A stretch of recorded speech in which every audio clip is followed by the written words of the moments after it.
Perkenalkan, nama saya Ignacia Meriani Octaviana Malo. Saya berasal dari Fakultas Kesehatan Masyarakat, kelas C semester 2. Untuk memenuhi ujian akhir semester mata kuliah Biomedik 1, saya akan menjelaskan mengenai sistem endokrin. Sistem endokrin adalah suatu sistem dalam tubuh manusia yang bertugas untuk melakukan sekresi atau memproduksi hormon yang berfungsi untuk mengatur seluruh kegiatan organ-organ dalam tubuh manusia sesuai dengan yang dibutuhkan oleh organ tersebut. Hasil sekresi berupa hormon ini langsung masuk ke dalam pembuluh darah manusia tanpa harus melalui saluran atau yang sering disebut dengan duktus. Sistem endokrin terbagi menjadi beberapa kelenjar endokrin yang jika dalam satu kesatuan disebut dengan sistem endokrin. Jadi, sistem endokrin merupakan gabungan dari beberapa kelenjar endokrin. Kelenjar endokrin itu sendiri ada yang menghasilkan satu macam hormon tunggal dan ada juga yang menghasilkan beberapa hormon ganda. Secara umum, fungsi kelenjar endokrin adalah yang pertama sebagai penghasil hormon. Kelenjar endokrin bertugas untuk menghasilkan berbagai macam jenis hormon yang nantinya akan disalurkan ke darah apabila diperlukan oleh jaringan tubuh tertentu. Fungsi yang kedua, mengontrol aktivitas kelenjar endokrin. Kelenjar endokrin bertugas untuk mengontrol aktivitas dari kelenjar tubuh agar dapat berfungsi dengan normal dan berfungsi dengan maksimal. Yang ketiga, merangsang aktivitas kelenjar endokrin juga berfungsi untuk merangsang aktivitas kelenjar tubuh untuk kemudian disampaikan ke sistem saraf dan menciptakan suatu efek dari rangsangan tersebut. Pertumbuhan jaringan. Kelenjar endokrin juga mempengaruhi pertumbuhan jaringan pada manusia agar jaringan tersebut berfungsi maksimal. Yang kelima, mengatur metabolisme.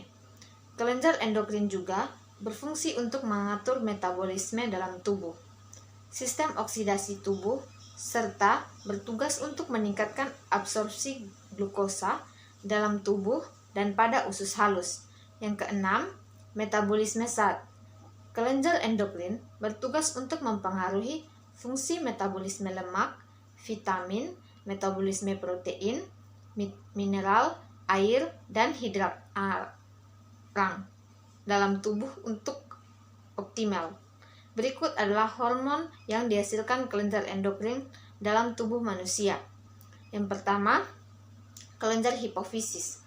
Kelenjar hipofisis yang terletak di otak besar disebut juga master of gland karena menghasilkan bermacam-macam hormon yang mengatur kegiatan kelenjar lainnya.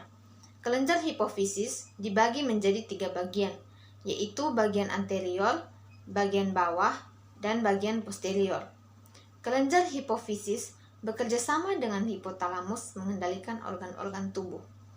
Hipofisis bagian anterior menghasilkan berbagai macam hormon, antara lain hormon somatotrof, hormon tirotropin, hormon adrenocorticotropin, hormon laktogenik, dan hormon gonadotropin. Hormon somatotropin merangsang sintesis protein dan metabolisme lemak, serta merangsang pertumbuhan tulang, terutama tulang pipa, dan otot. Yang kedua, kelenjar tiroid. Kelenjar tiroid terletak di daerah leher di bagian depan kerongkongan. Kelenjar tiroid menghasilkan hormon tiroksin dan triiodotinoin. Kedua hormon ini bekerja sama untuk mengatur metabolisme organik, mengatur pertumbuhan dan perkembangan, serta mengatur aktivitas saraf.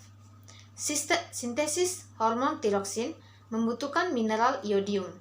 Jika konsumsi iodium kurang memadai, hormon tiroksin tidak dapat disintesis. Rendahnya sekresi hormon dari kelenjar tiroid dapat menyebabkan hipotiroidisme. Yang ketiga, kelenjar paratiroid atau yang biasa disebut dengan kelenjar anak gondok. Kelenjar ini menghasilkan hormon paratrohormon yang berperan juga keseimbangan kalsium dalam darah. Kelebihan hormon ini, ia dapat menyebabkan kalsium dalam tulang terambil, sehingga terjadi pengendapan kalsium dan menyebabkan batu ginjal. Pada beberapa orang, dapat menyebabkan tulang mudah sekali patah. Kekurangan hormon ini akan menyebabkan gejala kadar kapur dalam darah menurun, kejang tangan dan kaki, jari-jari tangan membengkok ke arah pangkal, kesemutan, dan sukar tidur. Yang keempat, kelenjar adrenal atau kelenjar anak ginjal. Kelenjar ini berbentuk bola menempel pada bagian atas ginjal. Pada setiap ginjal terdapat satu kelenjar supradrenal yang dibagi menjadi dua bagian, yaitu bagian luar atau korteks dan bagian dalam dan bagian tengah atau medula. Kelenjar bagian korteks menghasilkan hormon kortison yang terdiri atas mineral kortikoid yang membantu metabolisme garam, natrium, dan kalium serta menjaga keseimbangan hormon seks, dan glukokortikoid yang berfungsi membantu metabolisme karbohidrat. Yang kelima, kelenjar pankreas. Kita telah mengenal kelenjar pankreas pada waktu membahas sistem pencernaan makanan. Kelenjar pankreas memiliki fungsi ganda.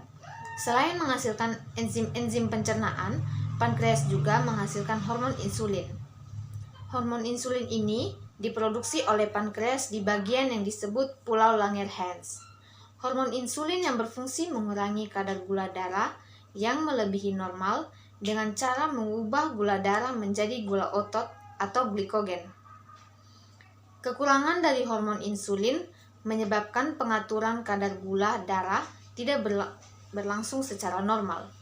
Gula darah cenderung di atas normal. Keadaan ini mudah menimbulkan penyakit kencing manis atau diabetes mellitus. Yang keenam, kelenjar reproduksi atau kelenjar gonad. Ovarium merupakan alat reproduksi wanita. Hormon yang dihasilkan oleh ovarium adalah hormon estrogen dan hormon progesteron. Hormon estrogen ini berfungsi untuk menimbulkan dan mempertahankan tanda-tanda kelamin sekunder pada wanita. Tanda-tanda kelamin sekunder adalah tanda-tanda yang membedakan antara wanita dengan pria tanpa melihat kelaminnya. Misalnya, perkembangan payudara pada wanita, sedangkan hormon progesteron berfungsi menyiapkan dinding uterus agar dapat menerima telur yang sudah dibuahi, atau menyebabkan penebalan dinding uterus. Selama kehamilan, estrogen dan progesteron terus dihasilkan oleh plasenta, sehingga kehamilan dapat terus dipertahankan. Gangguan endokrin biasanya dikelompokkan menjadi dua kategori, yaitu yang pertama, penyakit endokrin yang terjadi ketika kelenjar memproduksi terlalu banyak atau terlalu sedikit hormon endokrin yang disebut dengan ketidakseimbangan hormon.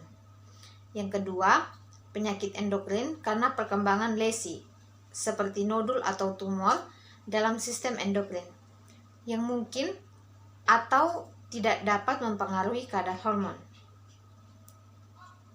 Sistem umpan balik endokrin yang membantu mengontrol keseimbangan hormon dalam aliran darah jika tubuh memiliki terlalu banyak atau terlalu sedikit hormon tertentu. Sistem umpan balik akan memberikan sinyal kepada kelenjar untuk memperbaiki masalah ketidakseimbangan hormon. Dapat terjadi jika sistem umpan balik ini memiliki kesulitan juga tingkat yang tepat dari hormon dalam aliran darah, atau jika tubuh kita tidak dapat membersihkan mereka dari aliran darah dengan benar.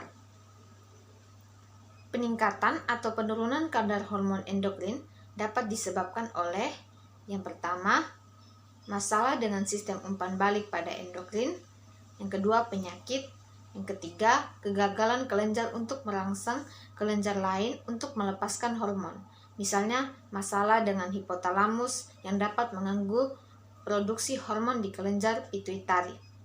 Yang ketiga, kelainan genetik, seperti beberapa endokrin neoplasia atau MEN atau hipotiroidisme kongenital.